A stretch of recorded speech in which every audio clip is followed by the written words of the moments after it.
Bonsoir. Le président de la République démocratique du Congo, Joseph Kabila Kabange, a réceptionné les week-ends de la route des poids lourds, réhabilitée grâce au financement de l'Agence japonaise des coopérations internationales. Revivons ces moments avec Anake Mulunda. Le Japon et la RDC peuvent s'estimer heureux de partager une longue histoire dans le domaine de la coopération. Une coopération agissante et largement bénéfique pour la RDC. En dehors du pont Maréchal, le site d'INPP et d'autres infrastructures en projet, un plus vient de s'ajouter sur la liste des ouvrages, fruit de cette excellence de bonnes relations. En témoigne la route des poids lourds à Limete-Kingabwa, qui a bénéficié d'une réhabilitation, d'un élargissement et d'une modernisation. Les travaux ont été lancés par le président de la République, Joseph Kabila Kabange. C'est le gouvernement nippon qui, à travers son agence de coopération JICA, qui a financé les travaux des concerts avec la RDC. Le Japon à hauteur de 5 milliards de yens, soit 50 millions de dollars américains, et la RDC avec une enveloppe additive de 21 millions 600 000 dollars. Après modification et embellissement complet, c'est le concepteur de cette vision de la révolution de la modernité, en personne, Joseph Kabila, qui est venu inaugurer cette artère à 4 voies, 2 pour l'aller et 2 pour le retour, longue de 12 km, soit du pont Matete à la gare centrale, construite en 3 étapes sous le contrôle des qualités d'une entreprise japonaise. Première étape, pont Matete, 14e rue. Deuxième étape, 14e rue, entrée force navale. Et troisième étape, entrée force navale, gare centrale. Travail de longue haleine qui a connu une interruption de 9 mois, durant lesquels il a fallu contourner des obstacles identifiés pendant l'exécution, en l'occurrence le déplacement des câbles de communication aériens et enfouis dans la terre, l'expropriation des maisons environnantes, l'évacuation de la voie ferrée de la SCTP, sans oublier la recherche de financements supplémentaires et relatifs. Les sénateurs honoraires japonais Chekuro Yano, président de l'Association de développement en Afrique et de l'économie, s'est confondu dans les remerciements au chef de l'État pour avoir accepté en janvier 2008 l'aménagement sans contrepartie de cette route et surtout la présence à cette remise officielle de l'ouvrage. Promesse a été faite pour le renforcement de cette coopération avec les entreprises japonaises tout en souhaitant que les membres du gouvernement de la RDC visitent le pays du soleil levant. Le sénateur japonais a même proposé la débaptisation de cette route en boulevard Congo-Japon. Les travaux de la route des poids lourds ont pris en tout et pour tout 4 ans, 4 mois et 6 jours. Fridolin Kaswechi, qui donne cette précision, s'est dit satisfait des aménagements qu'a subi la route des poids lourds, jadis délabrée et rétrécie. Au plus tard, septembre 2015, l'éclairage public sera installé. Le ministre des ITPR a ajouté que l'avenue Elengesa fera aussi l'objet de la même modernisation et que 2 voies de contournement seront construites à Lubumbashi par suite du trafic minier intense que connaît le chef-lieu du Katanga. En ce moment mémorable, je voudrais saisir l'occasion offerte aujourd'hui par cette cérémonie pour exprimer solennellement à l'endroit du gouvernement du Japon la reconnaissance du gouvernement de la République démocratique du Congo et du peuple congolais à l'œuvre de modernisation de la République démocratique du Congo avec la réalisation des travaux d'élargissement de la ville de poids lourds dans la ville-province de Kinshasa. Que vive la République démocratique du Congo, que vive l'Empire du Japon, que vive la coopération nippon-congolaise, je vous remercie. Pour se rendre compte du parfait état des poids lourds, le président de la République, Joseph Kabila Kabange, chef de l'État, a entrepris une marche à pied de la hauteur de Béatrice Hôtel jusqu'au niveau de l'entreprise pétrolière CEP Congo avant de poursuivre le reste du parcours à bord de son cortège. Un autre ouvrage réceptionné par le chef de l'État, c'est l'Institut, le nouveau bâtiment de l'Institut national de coopération professionnelle de Kinshasa, Pierre Kibombe Somoïsa. Un projet, il y a plus ou moins 2 ans, aujourd'hui, 2 bâtiments ultramodernes viennent d'être construits à la 11e rue Limete. Ils abritent le nouveau site de la direction provinciale de l'Institut national de préparation professionnelle. Ces nouveaux bâtiments complètement équipés qui font de l'INPP un pool de compétences, une fierté nationale et une référence africaine en matière de formation professionnelle de qualité ont été inaugurés officiellement ce samedi 21 février par le président de la République Joseph Kabila Kabange.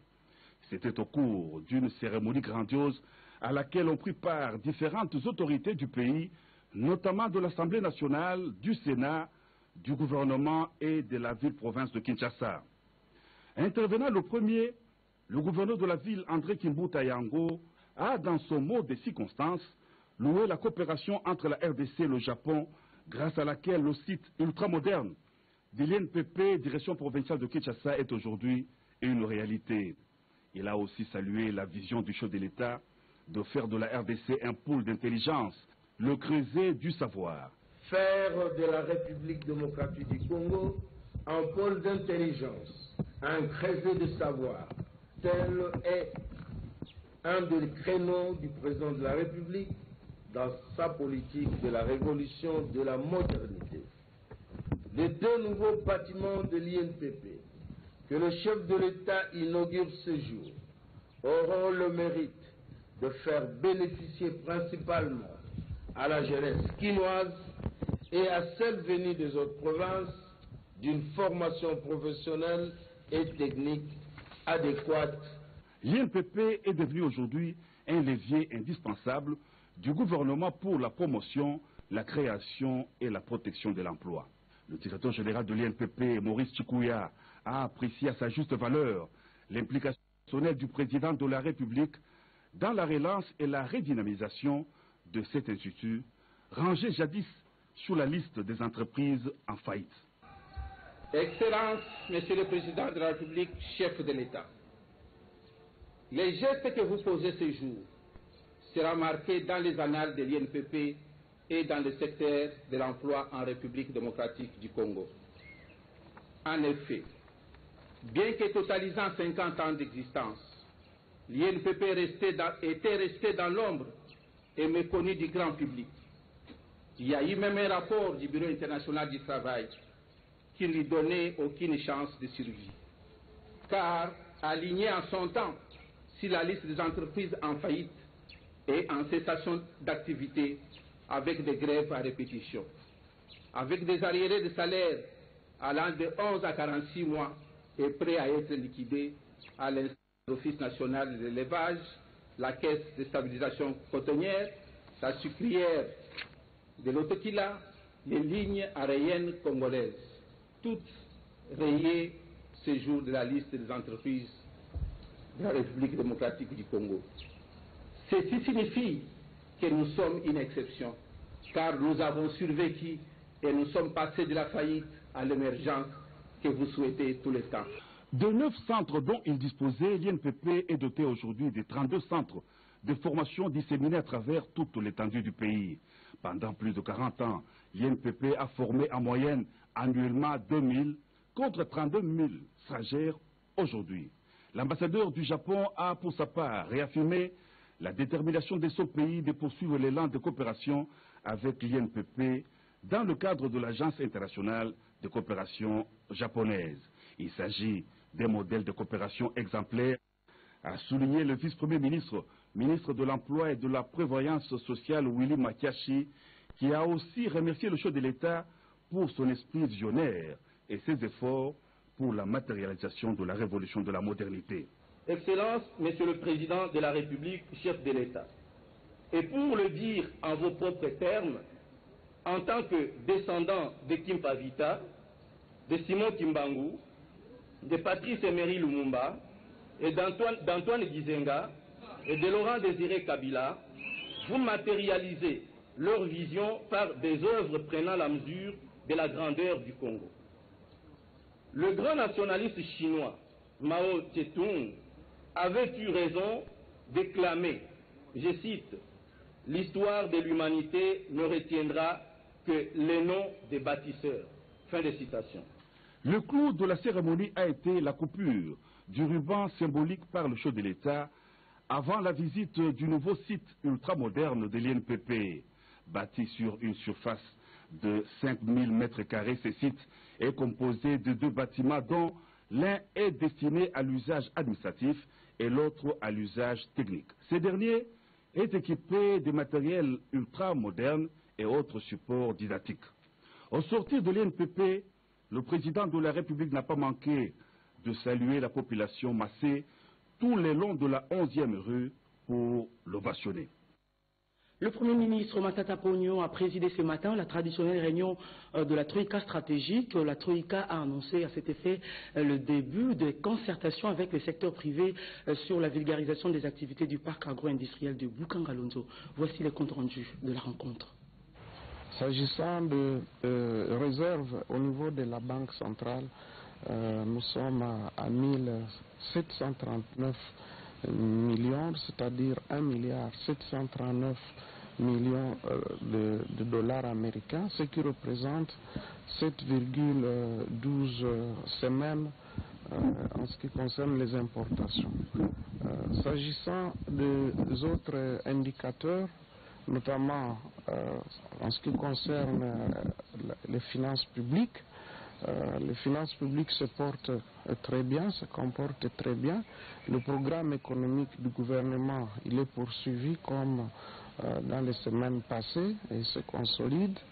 Et nous annonçons ici que d'ici le mois de mars, précisément le 25 mars, du 25 mars au 9 avril, une mission du Fonds monétaire va séjourner dans notre pays. Elle pourra aller à l'intérieur du pays, particulièrement à Goma, au nord Kivu. Nous annonçons également que débutent ce lundi 23 février les concertations avec le secteur privé, les concertations sur la vulgarisation et l'intéressement du secteur privé aux activités du parc agro-industriel de Bukangalonzo. Le gouvernement voudrait encourager les Congolais à s'impliquer dans ce projet, soit en sous-traitance, soit en structure relais, de manière à ce que les entreprises congolaises puissent assurer le relais et participer ainsi au développement de ce grand projet qui devra être bien sûr dupliqué dans les autres provinces du pays. Pour ce qui est de la paye, nous avons dit que la paye du mois de janvier 2015, elle est complètement terminée. Et maintenant, on entame déjà la paye du mois de février qui est déjà lancée. Des questions qui concernent le G7+, la relation entre la RDC et les Timor oriental ont été évoquées au cours des échanges du Premier ministre et de la RDC et les Premiers ministres honoraires des Timor oriental. L'entretien entre le Premier ministre de la République démocratique du Congo et les Premiers ministres honoraires du Timor oriental a tourné autour de la participation de ces deux pays au G7+. Matata Ponyo et Shana Nagasmeo ont noté que le groupe constitue désormais une voix qui porte dans le rapport avec le bailleur de fonds. La RDC a dit les premiers ministres honoraires timoriens est un grand pays, son leadership aidera les G7+, à faire face à tous les défis. Le Premier ministre a peint un tableau vraiment d'une vision très bonne et une compréhension des défis auxquels la RDC fait face. Aussi, il a peint une très bonne vision de la façon dont nous devons faire face à ces défis dans le moyen et le long terme. Raison pour laquelle nous avons demandé au Premier ministre de prendre en compte la ratification de notre charte pour que nous devenions un groupe qui soit officiel à même de parler aux Nations Unies, parler avec la Banque mondiale, parler avec le FMI. Nous lui avons aussi demandé de voir comment nous pouvons ouvrir ici à Kinshasa un bureau de liaison. Le vice-premier ministre, ministre des Pétantiques, Thomas Louraka, a conféré tour à tour avec la directrice générale de Vodacom RDC, l'ambassadeur du Japon à RDC et celui de l'Afrique du Sud, dans Denova Vingana. Des réunions de travail se sont multipliées dernièrement à la vice-primature de Poste, Télécommunications, Nouvelles technologies de l'information et de la communication. Le vice-premier ministre, ministre Thomas Louraka Losenjola, s'est entretenu d'abord avec la directrice générale de Vodacom Congo, Muriel Lourilou, accompagnée d'un haut cadre du groupe Vodacom Maison Mère, Mathieu Harrison. Plusieurs points ont été débattus, à savoir les investissements de la firme sud-africaine Vodacom en RDC, le respect du prix plancher, la fibre optique, la multiplicité des taxes et le manque à gagner causé par la suspension de l'Internet et des SMS le mois dernier. Donc c'est une réunion de travail normale abordant l'ensemble des sujets stratégiques pour l'industrie et nous allons continuer à avancer en partenariat avec son ministère. Nous souhaitions avoir la vision du vice-premier ministre sur ses priorités au niveau du secteur et échanger sur les différentes problématiques et chantiers que nous aurons à travailler ensemble dans les prochaines années. Avec l'ambassadeur de Japon accrédité en RDC, Shigeru Ushio, accompagné d'un nombre d'États japonais, les échanges avec le patron de Petentic, Thomas Luakalo-Senjola, ont tourné autour de l'approfondissement des relations de coopération entre le Japon et la RDC à travers l'implantation des entreprises de ces secteurs. Enfin, avec l'ambassadeur d'Afrique du Sud en RDC et le groupe américano-canadien Agilis chargé de lutter contre la fraude des appels internationaux entrants, le point a été fait sur la mise en demeure de ces groupes Agilis pour non-accomplissement de sa mission au regard des résultats attendus par le gouvernement. Lancement atelier de validation des statuts des organisations de mutuelles de santé, cérémonie présidée par le vice-premier ministre, ministre de l'Emploi, Willy Makiash. Les mutuelles de santé existent bel et bien en RDC. À ce jour, on en dénombre une centaine. Seulement, elles évoluent en vase clos, sinon en ordre dispersé. Bien plus, sous les 75 millions d'habitants, 1 demi-million ont adhéré aux mutuelles de santé. D'où la nécessité de la création de plateformes regroupant les organisations œuvrant dans le secteur des mutuelles de santé. Le centre Caritas Congo a servi de cadre au lancement de l'atelier de validation des statuts des organisations promotrices des mutuelles de santé en République démocratique du Congo, en sigle Promico. À l'issue de 3 jours de travaux, a indiqué le président de Promico, Philippe Moussangou, des documents seront produits et des animateurs désignés pour le renforcement des capacités des différentes structures. Le représentant de l'ambassadeur de Belgique a salué cette initiative avant de partager l'expérience de la Belgique en matière de mutuelles de santé.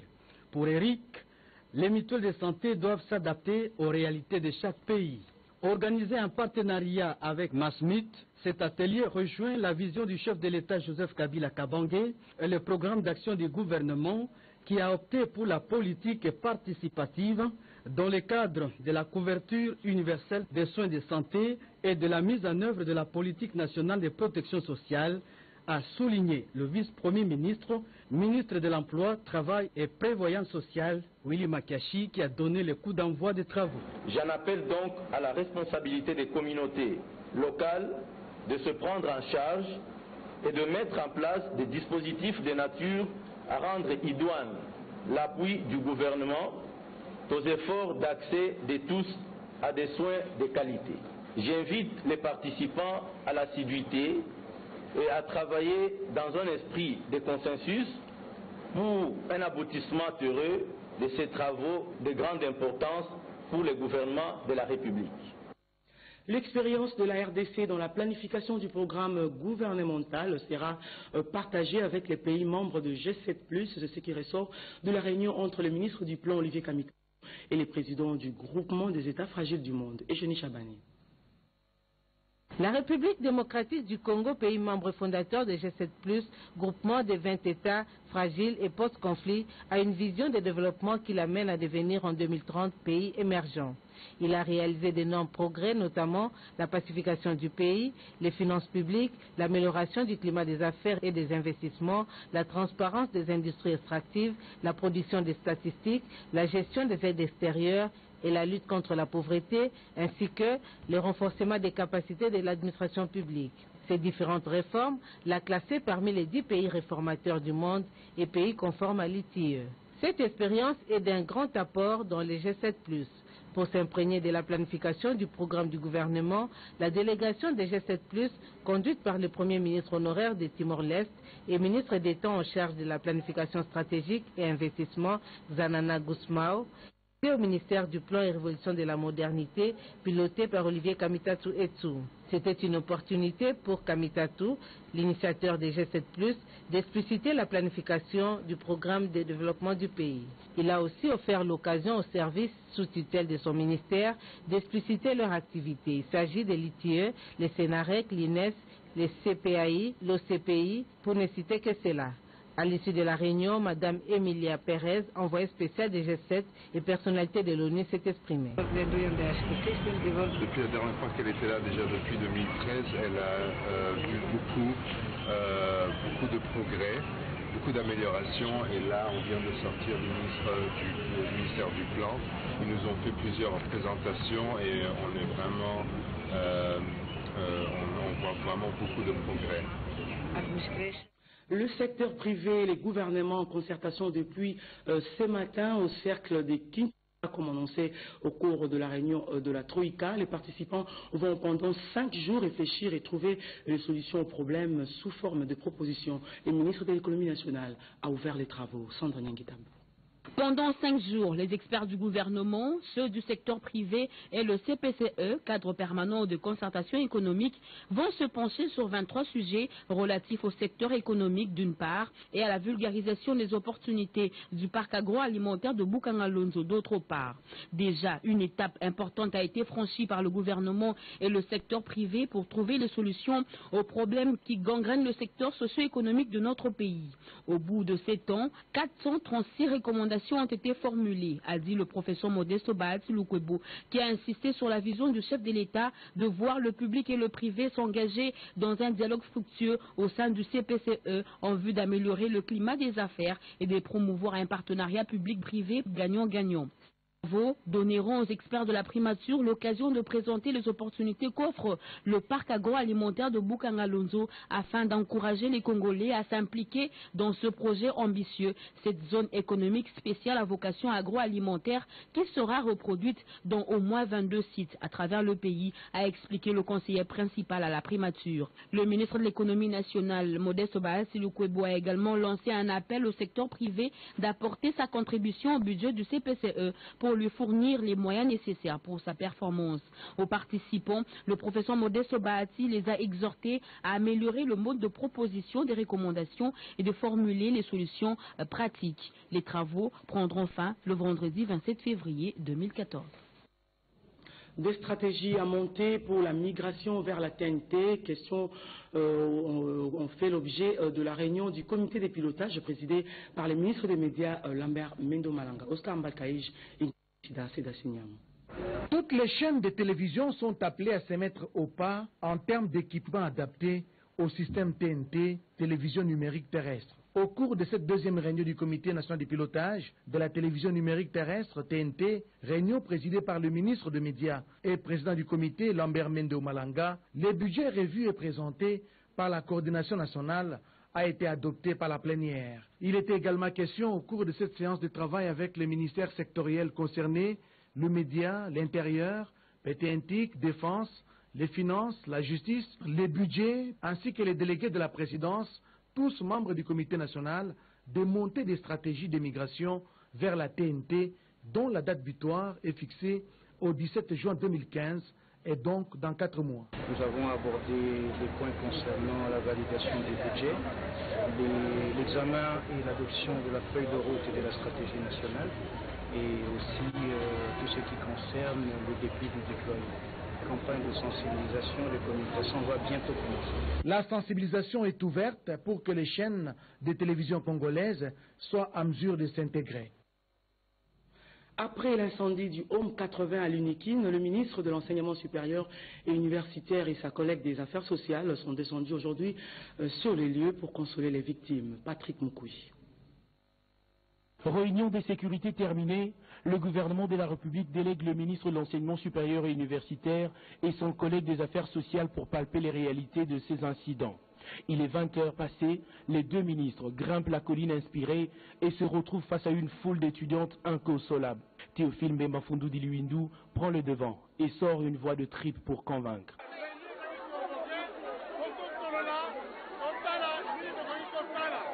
Les deux ministres n'ont pas seulement emmené de paroles. Dans leur cortège, un camion de matelas, seaux et biens de première nécessité. Du lieu de l'incident, les représentants du gouvernement ont pris la direction des cliniques universitaires pour consoler les victimes, les 2 filles aux urgences et un autre en salle d'opération. Il a une fracture au niveau de la mandibule et on va faire la contention et la situation est tout à fait sous contrôle. Une somme de $3 000 a été remise au médecin directeur adjoint des cliniques universitaires par la ministre du Genre, Bijou Kat, pour couvrir les frais de premiers soins des victimes et une autre enveloppe pour les besoins supplémentaires. Ce geste posé au nom du gouvernement n'est pas le dernier, a dit Théophile Mbemba-Fundu Diluindu. Le ministre a promis un suivi permanent de la situation. Le président de la République et le gouvernement ont tenu à ce qu'on fasse un secours d'urgence cette nuit. De toute façon, une équipe passera demain matin pour se rendre compte, prendre le devis et voir ce qu'on peut faire pour régler ça. Et la section judiciaire de la Cour suprême de justice a ouvert les audiences publiques dans l'affaire qui oppose Wivine Moleka à Vital Kamerhe. La députée de Lukunga avait saisi la justice congolaise par citation directe pour imputation dommageable contre le président de l'UNC. Joseph Joël Nginza.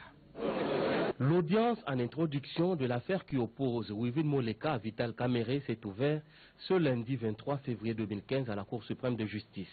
L'affaire remonte à 2011 à la clôture de la publication des résultats des élections législatives et présidentielles. Madame Wivine Moleka, touchée par des propos qu'elle avait qualifiés de diffamatoires, avait intenté une action judiciaire contre le président de l'Union pour la nation Vital Kamerhe. Après sa condamnation par le tribunal de paix de Kinshasa, Ngalema, Kamerhe s'est pourvu en cassation devant la Cour suprême de justice contre cette condamnation. Le pourvoi de Vital Kamerhe déposé le 9 avril 2014 a donné lieu à l'ouverture du dossier RP 4362. C'est donc pour juger du fond de cette affaire que la Cour suprême de justice a ouvert les débats en audience publique ce jour. Après identification des parties, la partie Kamerhe s'est dit ne pas être saisie car l'exploit ne lui a jamais été signifié. La prochaine audience est prévue le 23 mars 2015. 2 conteneurs de pièces de réchange pour remettre en état le bus de la société Transkin en circulation vient d'être réceptionné par l'ADG de cette société. Jojo Nzibou. Les événements malheureux qui ont paralysé et endeuillé la ville, province de Kinshasa, le 19, 20 et 21 janvier dernier avec le pillage de jeunes instrumentalisés par des politiciens en mal de positionnement, avaient endommagé plusieurs bus de la société Transkin. Soucieux de la remise en circulation de ces bus endommagés lors de ces désordres, le gouverneur de la ville, province de Kinshasa, André Kimbuta Yango, avait immédiatement commandé des pièces de rechange pour la réparation de ces engins roulants abîmés par les inciviques et le remettre en ligne, c'est chose faite. C'est ce qui justifie la réception ce jour de 2 conteneurs contenant des pièces de rechange flambant neufs à la première rue Limité à l'ADG de la société Transkin, M. Anthony Basekoussa, qui a remercié le numéro 1 de la ville de Kinshasa pour avoir réalisé sa promesse. Nous remercions les chefs de l'État d'avoir souhaité pour la civilisation de la modernité au niveau du transport en commun. Donc, le gouverneur de la ville, André Kimbuta, est venu un jour des événements. Il a demandé au DG Anthony que lorsqu'il y a eu des événements, je vais faire de mon mieux de recommander des pièces au niveau de l'usine de Photon pour qu'on puisse remplacer tout ce qui a été endommagé. Voilà aujourd'hui un mythe qui est devenu une réalité. Parce qu'ils sont le premier bénéficiaire, la jeunesse quinoise en particulier et congolaise en général est appelée à cultiver les vertus telles que le respect des biens publics pour le bien-être et le développement de la RDC. En nouvelle, dans le cadre de la vulgarisation du calendrier électoral publié par la CENI, une délégation conduite par les vice-présidents de la CENI séjourne déjà dans la province du Katanga. Elle a été accueillie par le gouverneur avant d'entamer le déroulement des activités et des sensibilisations. C'est à suivre dans nos prochaines éditions. Madame, Messieurs, merci de nous avoir suivis. Retrouvez Pierre Mbouillou à minuit. Au revoir.